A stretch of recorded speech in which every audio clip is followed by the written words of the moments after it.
Oke, kita jumpa lagi dalam materi PPKN tentang sanksi pelanggaran hukum. Nah, sebelum masuk ke dalam apa sih sanksi pelanggaran hukum, saya ingin kita kira-kira berimajinasi. Kalau ada seorang wasit sepak bola, pasti semua kita sebagian besar pasti senang sepak bola, bro. Itu ragu memberikan hukuman terhadap pelanggaran yang terjadi. Jadi mau kasih kartu merah atau kartu kuning atau nggak dikasih kartu ya? Kira-kira apa yang akan terjadi ya? Pasti tentu saja ya, dia akan diprotes oleh pihak dari lawannya gitu ya, karena tidak memberikan kartu atau memberikan hukuman yang tegas. Nah, sebelum kita masuk juga, sanksinya seperti apa, tentu kita harus mengulang dulu, apa sih makna pelanggaran hukum? Pelanggaran hukum itu adalah tindakan seseorang atau sekelompok orang yang melanggar aturan dan tidak sesuai dengan norma atau hukum yang berlaku. Jadi tindakannya tidak sesuai, makanya dia dapat konsekuensi atau sanksi. Seperti tadi ya, main sepak bola misalkan melakukan pelanggaran, maka wasit kasih kartu kuning atau kartu merah. Nah, sanksi pelanggaran hukum sendiri itu bisa beragam, namun yang utama adalah tujuannya tetap sama, yaitu mewujudkan ketertiban dalam masyarakat.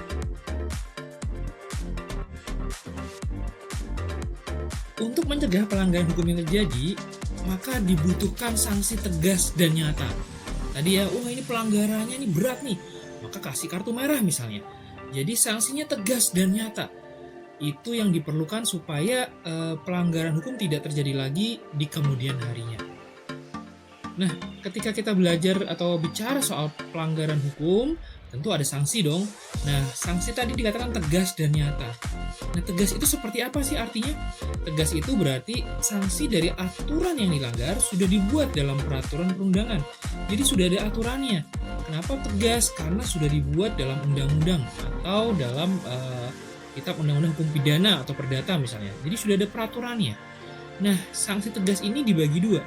Ada yang namanya hukuman pokok dan ada yang namanya hukuman tambahan. Hukuman pokok itu terdiri atas ada hukuman mati, hukuman penjara, dan hukuman penjara terdiri dari hukuman seumur hidup dan hukuman sementara waktu. Sedangkan hukuman tambahan itu merupakan hukuman selain hukuman pokok, yaitu mencabut hak-hak tertentu atau merampas atau menyita barang-barang tertentu. Nah, ketika kita sudah tahu sanksi yang bersifat tegas, lalu bagaimana dengan yang sanksi yang bersifat nyata? Apa artinya? Sanksi yang nyata itu sebenarnya aturannya sudah ditetapkan untuk si pelaku. Jumlahnya, maksudnya jumlah ini adalah berapa tahun dia mengalami penjara kalau dia melakukan pelanggaran A misalnya.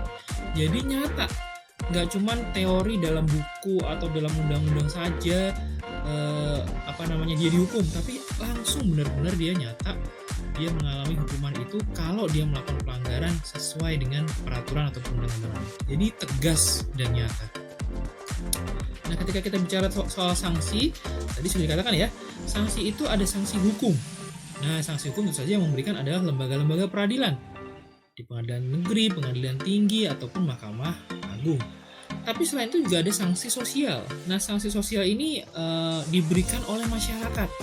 Misalnya dicemooh atau dikucilkan dari pergaulan. Itu sanksi sosialnya. Nah, selain itu juga ada sanksi psikologis. Nah, sanksi psikologis biasanya dari diri sendiri. Ada perasaan bersalah yang dirasakan dalam batin atau hati nuraninya. Itu sanksi secara psikologis. Nah, ketika kita sudah menganalisis nih pelanggaran hukum, lalu kita juga memahami sanksinya pelanggaran hukum, maka sebenarnya perlindungan dan penegakan hukum itu semakin penting dan dibutuhkan.